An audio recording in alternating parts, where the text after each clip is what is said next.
Well, I didn't expect this when I came down to the fish room this morning. We've had a bit of a snowstorm, and when I say a bit, I know it won't mean much to you guys in the northern states in America and Canada, because you guys get it quite heavy, but we've had about 6 inch maybe of snow. I know it doesn't look like 6 inch on the camera, but I'm kind of zoomed in a little,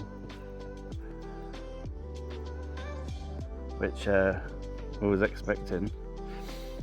But yeah, we're in a snowstorm. It's currently snowing still now. You can probably see on top of the fish room roof actually. It's fairly deep, for England anyway. We haven't had snow like this since I was a kid. It's awesome. So it's nice to see. Cats are watching from the nice warm house. And yeah, there it is. Snowstorm outside. Tropical fish inside. So I'll crack on with video, guys. Yeah, I wasn't expecting that this morning when I woke up. It's currently about 6 o'clock in the morning, so I've just got into the fish room. That's what I usually do every day. I knock off the air for the brine shrimp hatcher, let that settle, and I'll feed the fish in the morning. So I've just got these tapper plugs just here, when I can find the button. And you can do Wi-Fi timers, but you can press the button and it just turns the lights on. So I usually go around the fish room to make sure everyone's all right, and turn all the lights on. I do this every single morning. If I'm working, sick, whatever, every day I do the same routine. I get up around 5:30, 6 in the morning. I check all my fish tanks, make sure everyone's good. I feed all the tanks, reset the brine shrimp hatcher for tomorrow. So I do brine shrimp in the morning, and then I feed them, usually either frozen or flake on the evening. I'm going to do a video on what foods I use to breed fish as well. If you're interested in that, you can leave a comment in the comment section below. That'd be awesome. And I'll just sort of show you what stuff I use, what foods I'm feeding, things like that. So if you guys are interested in seeing that, I'll drop a video probably in January for every time, and we'll get on with that. But yeah, everyone looks good. I can see all the fish here lively. Got the shrimp tank just here. These guys have absolutely exploded. In fact, I like feeding them these. So I feed them a carry first bites as well. This is a bit difficult one-handed. And I feed them these cichlid pellets as well, the cichlid gold. These are Ghost and Phantoms food, so for my Oscars. It's for these dudes. So I can't show them the packet because they'll go wild. As soon as they see the packet, because they know the dinner's coming. But yeah, I'll drop some of these pellets. I usually just drop 1 or 2 in there. We'll do 2 today. I'll just sink them down at the front. It just gives me an idea of what numbers of shrimp are in there.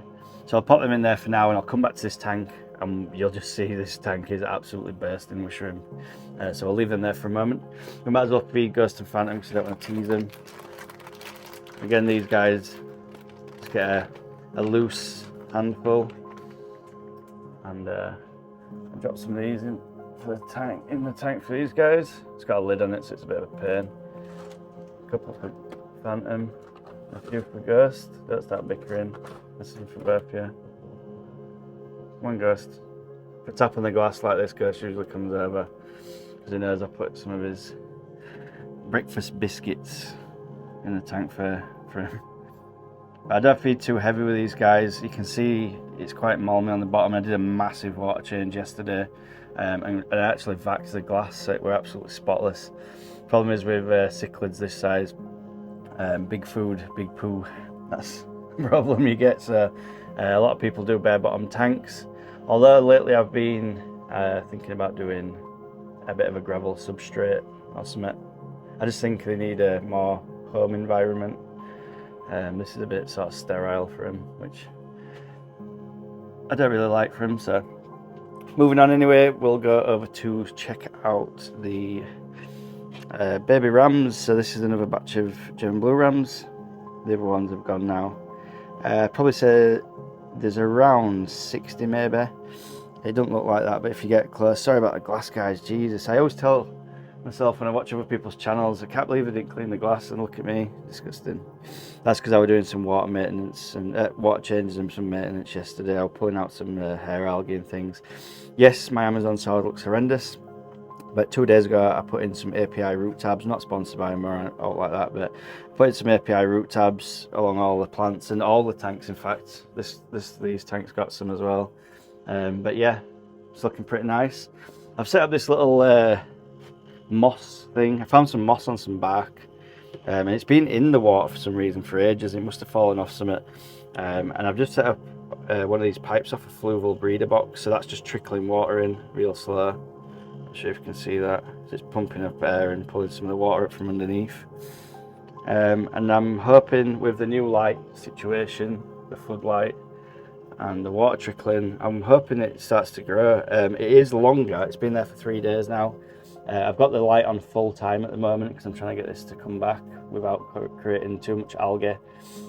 But it sort of stood up from what it was. It was all sort of like this kind of deal. And now it's kind of standing up and starting to look a bit more alive. I think it'll go quite green eventually. It just needs a little time. It seems to be it seems to be growing better at the top than the bottom. I'm not sure if that's because this is getting a hell of a lot more water and it's sort of coming off the sides and dripping down here. Hence why the betta fish are here, because I keep getting drips like that, and they think food's dropping into the water. So these are bettas as well that I bred a little while ago, and they're awesome. They're actually quite personable as well. Like, they'll come and swim in my hand and stuff, and they're not scared of me at all. Really nice betta fish. They actually like the attention a little bit, I think. Do have some floating plants on here as well. I'm having a rescape of this in the next month or so. I'm just not happy with the way it looks. It looks sort of a little run down. I have got it slightly black water as well. I've got some tannins going on in the water just for the bettas. But these guys are cool as. I think there's about 50 of these guys in here, but they're really, really personable. I'm actually filming on my left hand. I'm just trying to zoom in a little. There we go. Yeah, look. They'll just swim in my hand. They've kind of only known me, sort of thing, since little fry. And I've done this with them since they were born, so they just come and swim along. They're nice. So yeah, the betta fish are going really cool. I have got a mix still. There's no aggression in here. You can see on the camera there.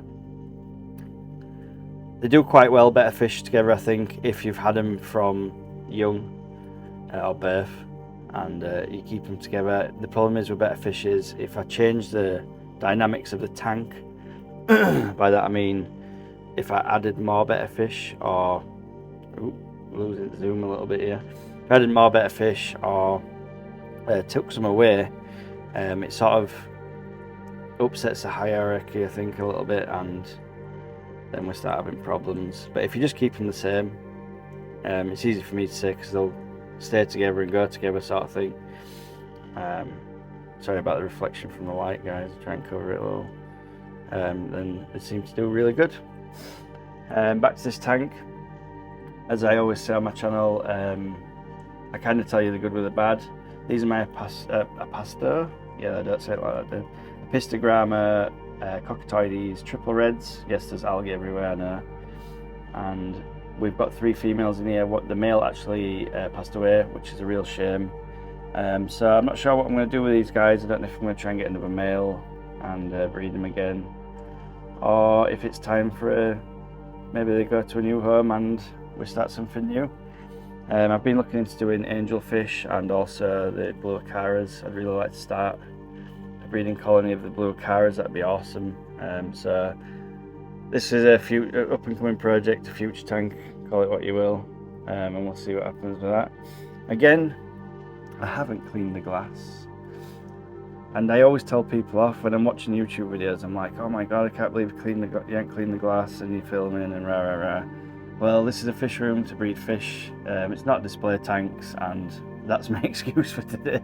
But no, guys, if you're ever filming, seriously, just clean the glass. Even I should do it. I should tell myself off today.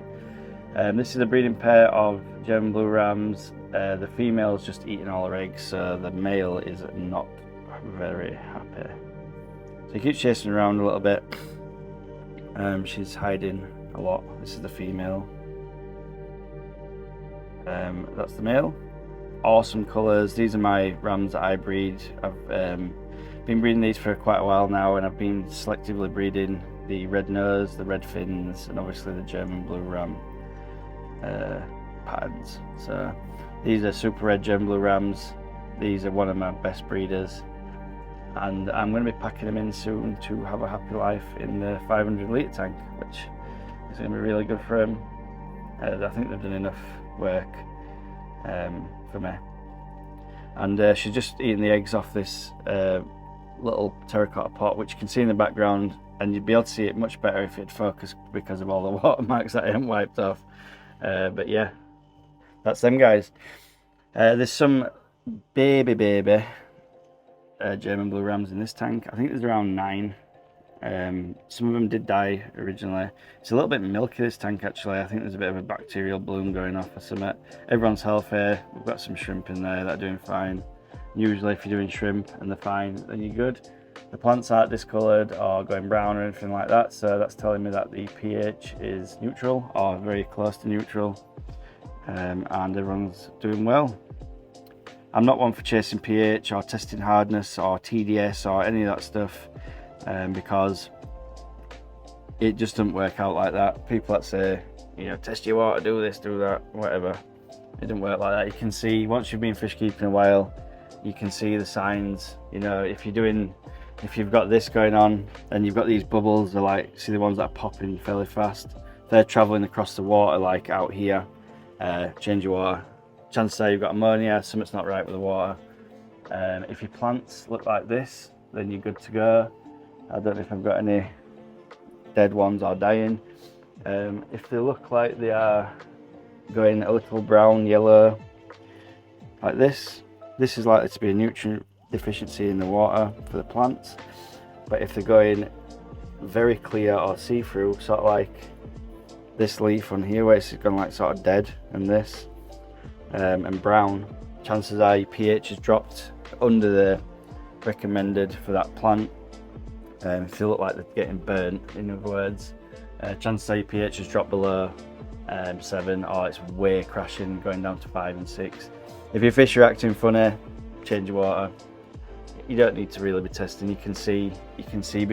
You'll see the fish activity and the bubbles on top of the water and plants dying far before you will if you're doing tests, unless you're just testing weekly, which most people do for the first year or two of fish keeping, and then after that, if you can't see what's going wrong in your tanks, you need to start doing some research and looking into things. I'm not saying I'm a know-it-all, but you generally can see the signs before your tests are showing you. These are my guppies that I've just started doing randomly because I wanted to go back to basics and just not do egg-laying fish for some time. I've started a guppy tank in the house. That's going to be on an up-and-coming video, hopefully.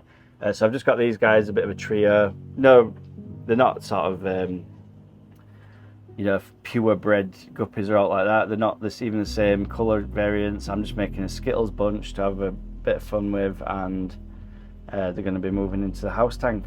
So I've just got these 2 tanks, this one here and this one just down here. Again, I haven't wiped off the glass because I haven't been lazy today. So yeah, these are the guppies that I'm doing.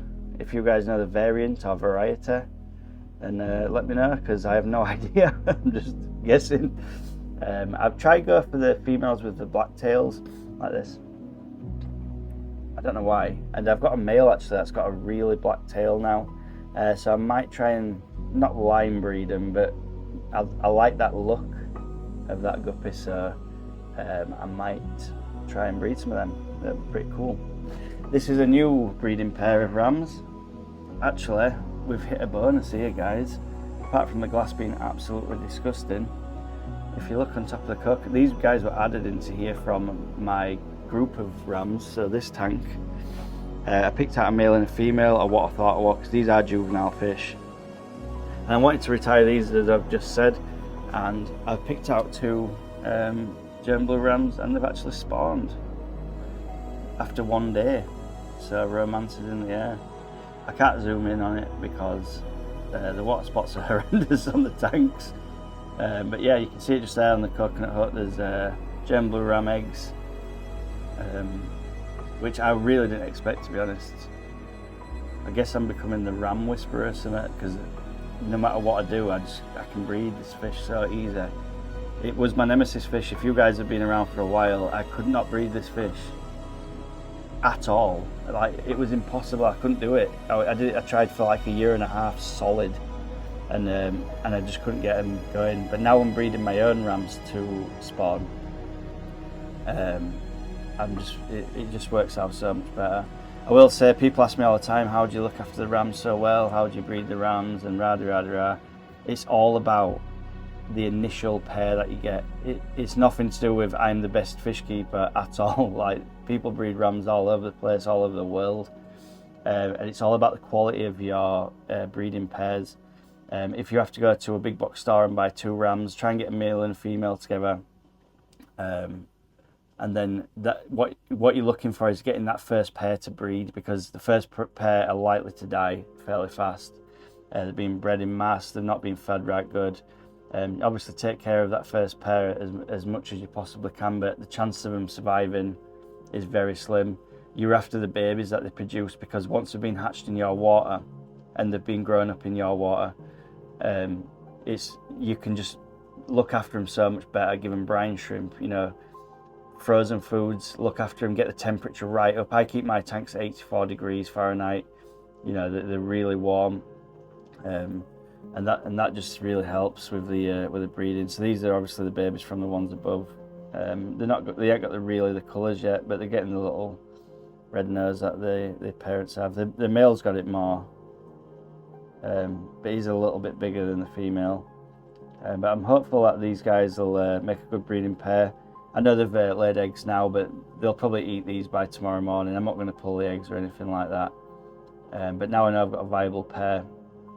These guys will be my new breeders for this year, and then I'll retire them then to the bigger tank and let them have a good life after that. Just next door to that, we've got the Praecox Rainbow breeding bunch. These guys are insane, and they breed like crazy every day. They've given me so many eggs over the last year, it's insane. So I always keep them up in this tank. Sorry about the water spots again, guys. These 2 bottom tanks are getting splashed from the betta tank, and they just got water spots everywhere. But you can see the quality of the Praecox. I bred these guys after, again, getting a rough pair from a big box store. And these were the babies that I got probably about a year ago now. The colour variants in them are absolutely awesome. Praecox Rainbows, when they get to this age, are really nice. And I started a breeding project on the Praecox Rainbow a little while ago.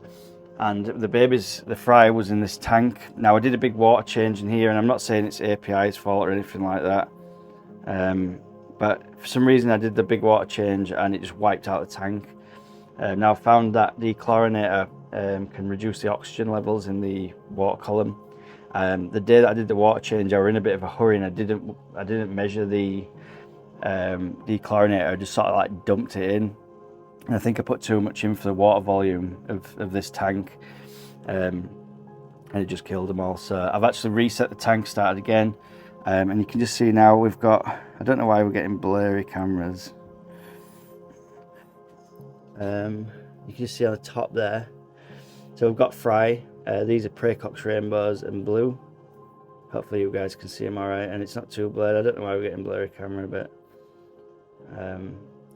if you've noticed a drop in my filming quality, it's because I usually film on my other iPhone that is broken, and this is an old one, and it's just not up to filming. To be fair, I was thinking about stopping doing videos until we got another camera sorted out. Back to these guys. So we've got some more rams here. I've already shown you these rams a million times, and you've also seen the ones just over there, and I just can't get focus at all. But these guys are doing awesome. There's 2 in there, male and female. I actually lost the female out of here, and I've put a new female in with the male, so that's why he's absolutely enormous compared. Again, the focus is not play ball. And then we'll just jump back to the shrimp tank. And here we go. It doesn't look that much on camera, but if you look in the nooks and crannies, there is babies everywhere. Like, there's tons of snails too. I'd say there's probably over 100 over 100 cherries and Bloody Mary shrimp in here, and you can see the tank size is like real small too. It's like, I don't know, 5 gallons, something like that. And it's pumping out lots of cherries. I've never sold these actually. I don't know if there's much market for them. But I found myself looking into this tank more than my others. I've never kept shrimp before. This is why I bought the starter ones, the Bloody Marys and the cherries. And I'm really happy with it actually. Like, I've never been able to grow moss like that. I found this piece of moss yesterday in another tank, put it in there, there were hair algae on it. Now the hair algae is gone. Like, literally, I don't know if the snails are eating it or whatever. And then I've got some Java moss back there. I know it's an easy plant, but for some reason it just kicks in and it just either dies or gets covered in hair algae. But it's growing really nice in here, which is good. I was thinking about, I don't know if it's a thing, but to like rip it into bits, and then you'll get more plants. I don't know if it works like that or not. So if you do know about that, then get back to me in the comment section below. That'd be awesome, because I'd like to get a load of Java moss. It's a nice plant that I've always tried growing and never really succeeded in. So that's the end of the tour for today, guys. I know it's been a bit of a long one. I just wanted to show you around. First video of the new year as well, so I thought I'd get a nice laid back video in. First thing in the morning, got a cup of tea going on. We've got a snowstorm outside, and that'll be it. So see you on the next one. Peace out.